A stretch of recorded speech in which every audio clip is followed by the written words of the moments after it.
Hello, you're watching 7 Edition and here are the top stories.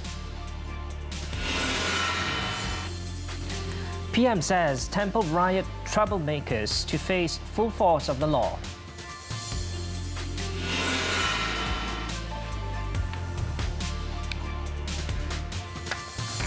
IGP confirms firefighter was attacked during temple riot.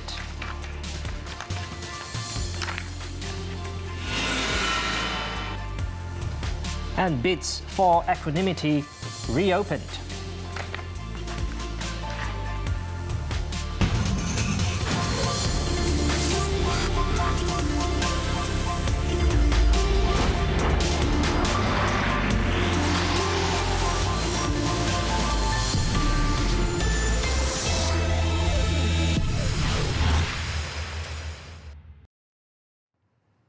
We begin tonight's bulletin with this story on the temple riot incident in Selangor. The Shah Alam High Court today dismissed with costs an application by 3 devotees of the Sri Maha Mariamman Temple in US State 25 near Subang Jaya to defer implementation of the interim consent judgment and writ of possession by One City Development Sdn Bhd, the developer owner of the temple site.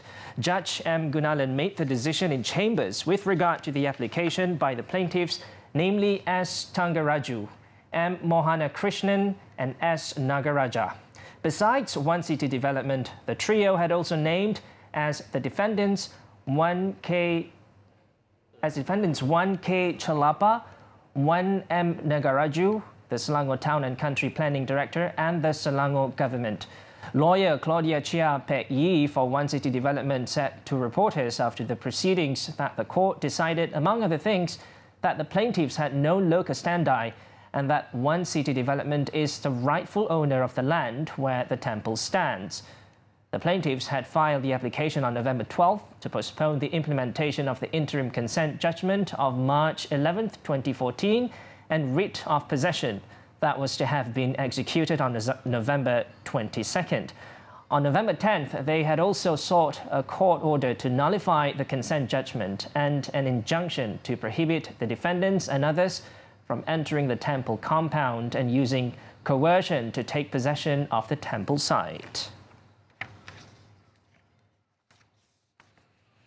Following the Shah Alam High Court's decision rejecting a bid to postpone the relocation of the temple, Selangor Menteri Besar Amiruddin Syari gave his assurance today that the place of worship would not be relocated until a solution is reached by all relevant parties. He said discussions between the state government, Indian Pakatan Harapan MPs and temple committee members, among others, would begin by next Tuesday at the latest. He also said the state government will find a win-win solution to this matter, adding that it will respect any decision by the court and would wait for the hearing on the injunction on the relocation. Amiruddin also denied media reports that the state government would be buying over the land on which the temple is located.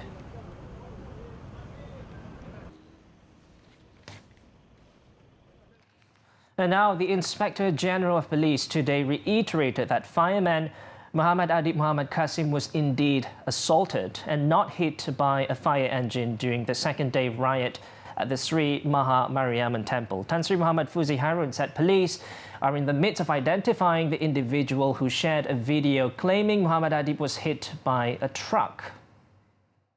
Yang viral kata dia dilanggar tu dan sebagainya tu, maklumat yang kita dapat sekat ni lah, itu adalah tidak benar dan pihak bomba pun dah tampil ke hadapan dan laporan polis telah pun dibuat di Subang Jaya semalam berhubung perkara ini. Dan Ketua Pengarah Bomba pun Datuk Hamdan pun dah buat kenyataan tentang perkara ini. The top cop spoke to the media on the matter after attending a forum on Independent Police Complaints and Misconduct Commission (IPCMC) at the Royal Malaysian Police College in Kuala Lumpur. He also said police are in the midst of identifying the attackers and urged witnesses to assist police with their investigations.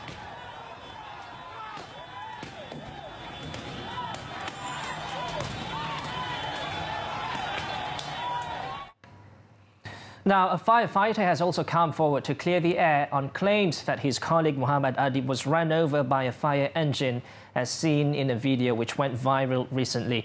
Muhammad Hazim Muhammad Rahimi revealed that the rescuer standing behind the fire truck, captured in one of the videos of the riot at Sri Maha Mariamman Temple, was actually him and not the victim.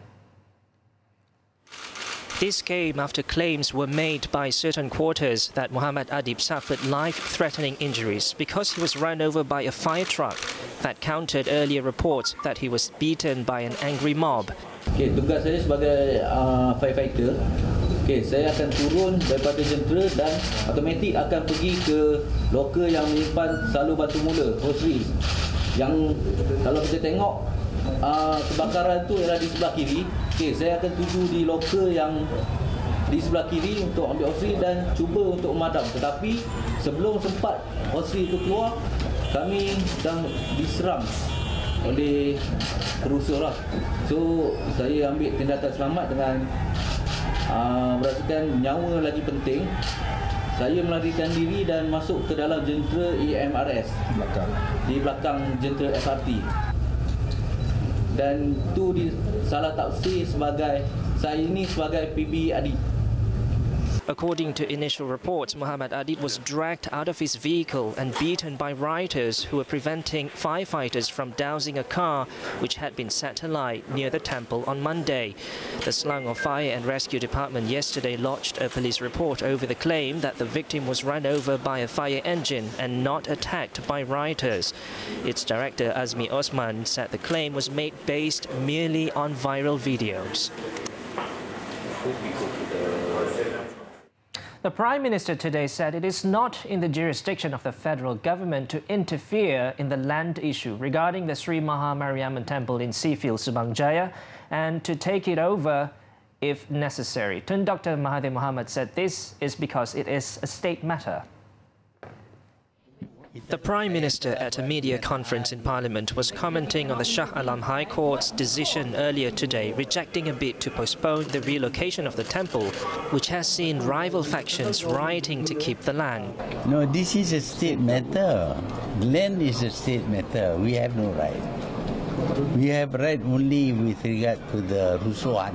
According to Tun Dr. Mahathir, it was 3 years ago that the High Court had given the green light to the owner of the land to relocate the Hindu temple. But the people in charge there has not done anything for 3 years. For 3 years they refused. So according to the court, the developer has a right. So I believe the developer is trying to move the quail by themselves. In the process, they use Malays.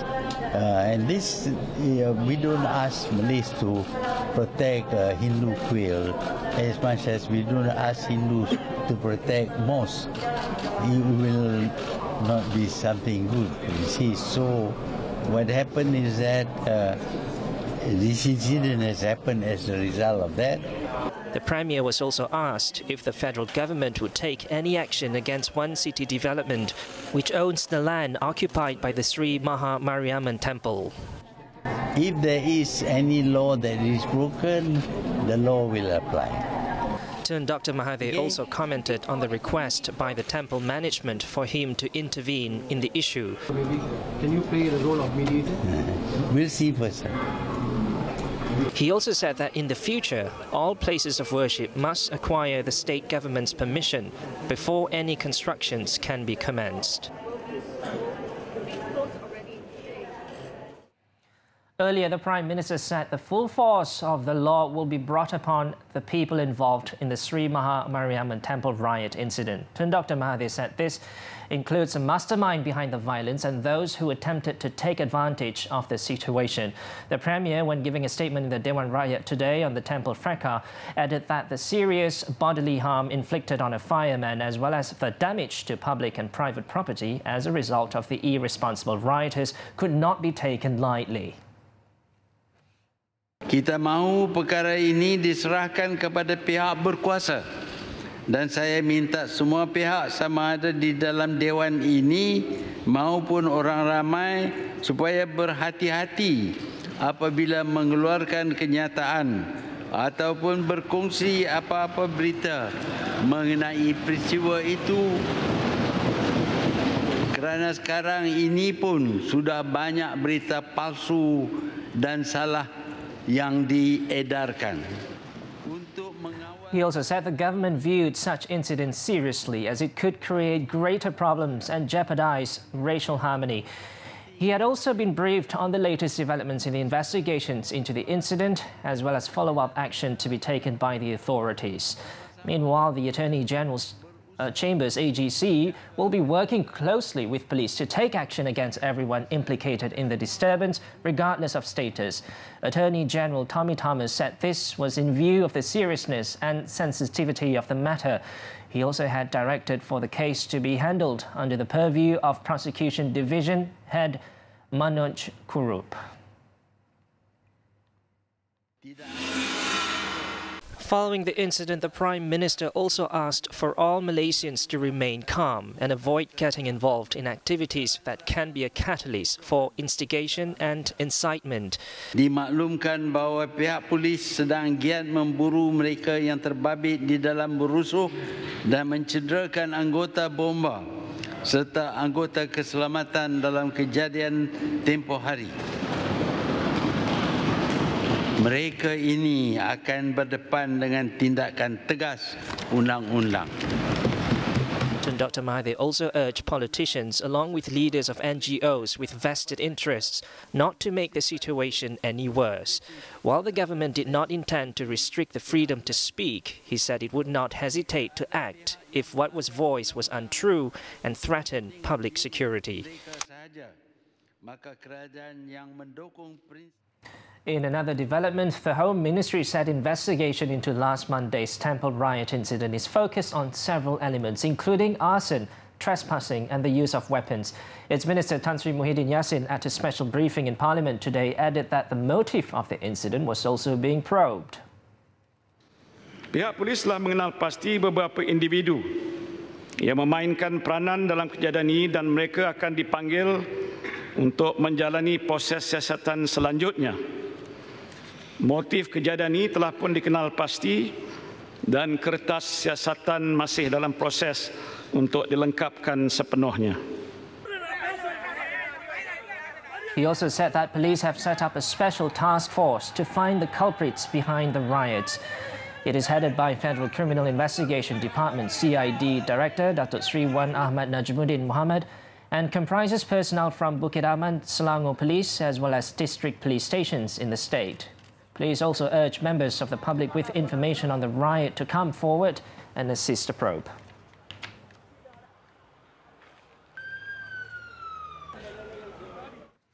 Moving on, the Malaysian High Court of Admiralty today reopened the bids of the super yacht Equanimity, purportedly linked to fugitive businessman Low Teck Joe after it was closed for bidding yesterday. However, the court would not disclose the appraised value of the yacht and the identity of the bidders to protect privacy of the bidders and the integrity of the process until the sale is completed.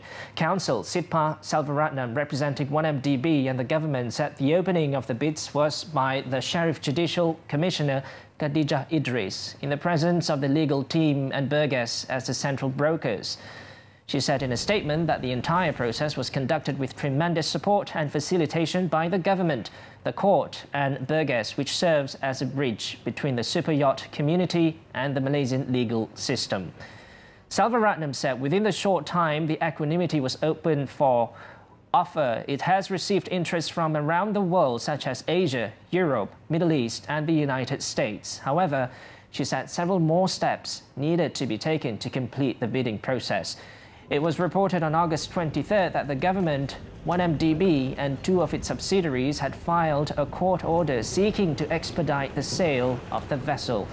The super yacht was handed over to Malaysia in August after the Indonesian authorities seized the vessel off Bali in February as part of a US probe into 1MDB.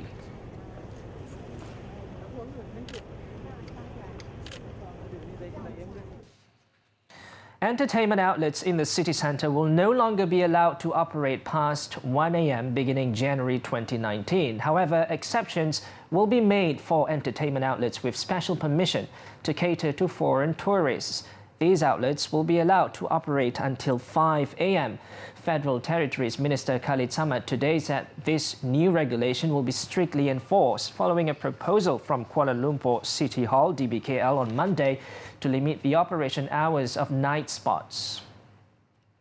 Yes, all entertainment outlets to be closed by 1 a.m. except for those who get special permission lah, I suppose. Yeah, we have a lot of entertainment outlets in KL, which were supposed to close by 1 according to their license, but they disregarded it, and many carry on until 5 in the morning.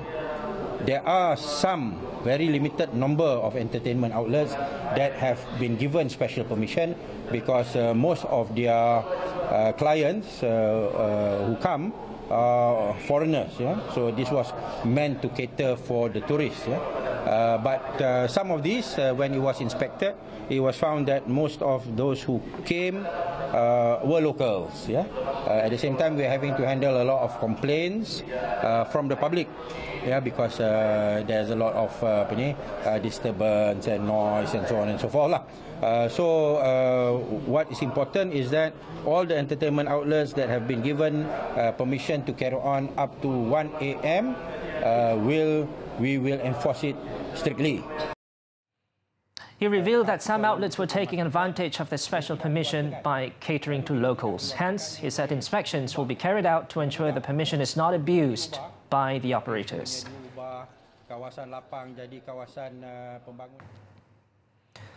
In Pulau Pinang, the Georgetown Magistrates Court today ordered a former municipal councillor to enter his defence on a charge of molesting a 21-year-old woman outside a bar last year. Magistrate Jamalia Abdul Manap said the court was satisfied that there was a prima facie case against 51-year-old L. Prem Anand. The court then ordered Prem Anand to enter his defence either in a sworn statement or an oral statement in court, or to remain silent before setting January 15th to hear his defence. The accused was granted bail of 7,000 ringgit. On July 18th last year, Prem Anand pleaded not guilty to a charge of outraging the modesty of a 21-year-old woman. He is alleged to have committed the offence in a car park of an entertainment outlet at Beach Street on July 6, 2017. If convicted, he faces a maximum 10 years in jail and a fine, whipping, or any two of the punishments.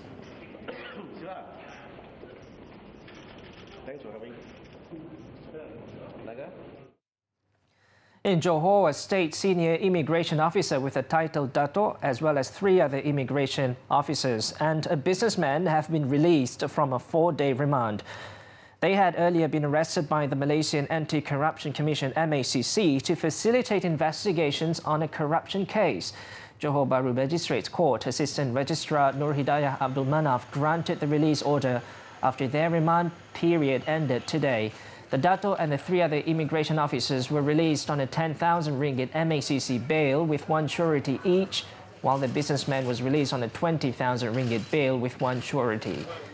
The corruption case involved millions of ringgit over the approval of social visit passes. Sources said the 3 suspects had allegedly accepted bribes from agents who handled the social visit passes in return for approving their applications between 2015 and 2016. The case is being investigated under the MACC Act in relation to bribery and receiving gratification.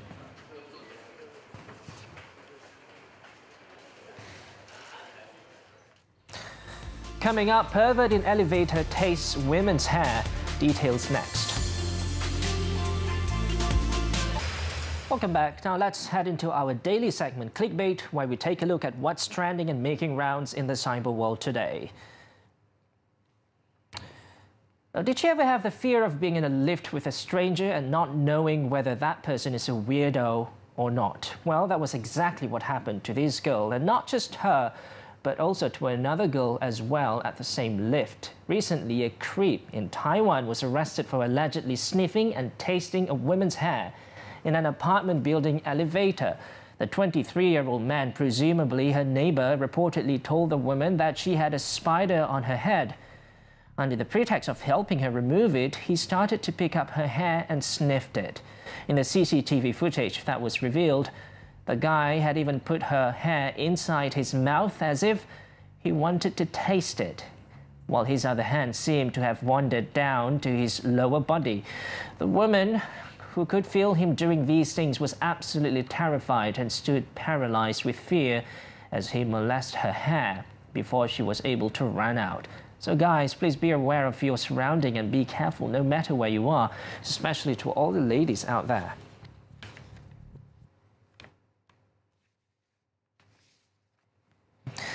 And now updated as of 7 p.m, here are the top trending topics and searches on the internet today.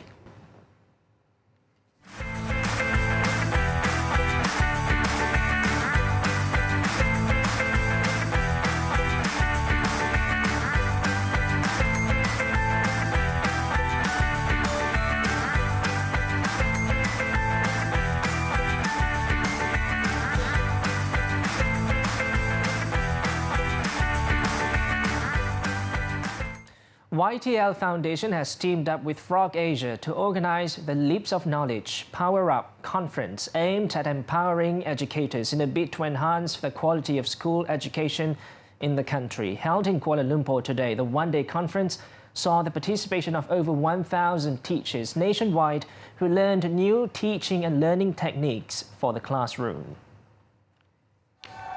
Some workshops were also conducted to help teachers explore and understand what to do to make the classroom more attractive to students.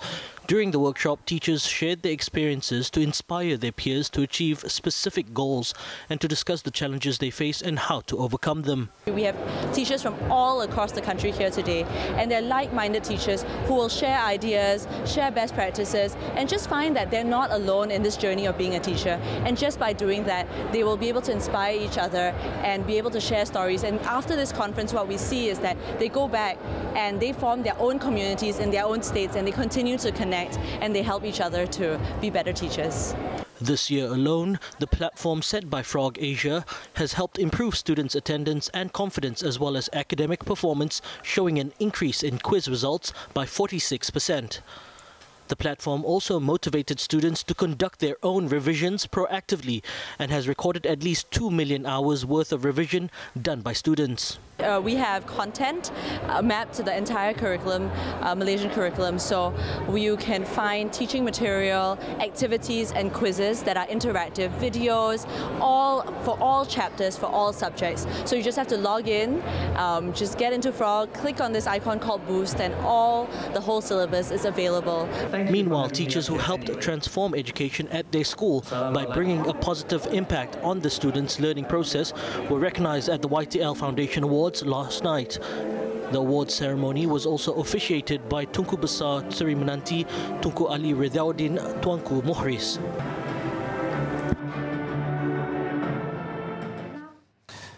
And on to some business. Walt Disney Company has brushed aside Genting, Malaysia Berhad's $1 billion lawsuit against the former and Fox Entertainment Group for alleged breach of contract related to a theme park.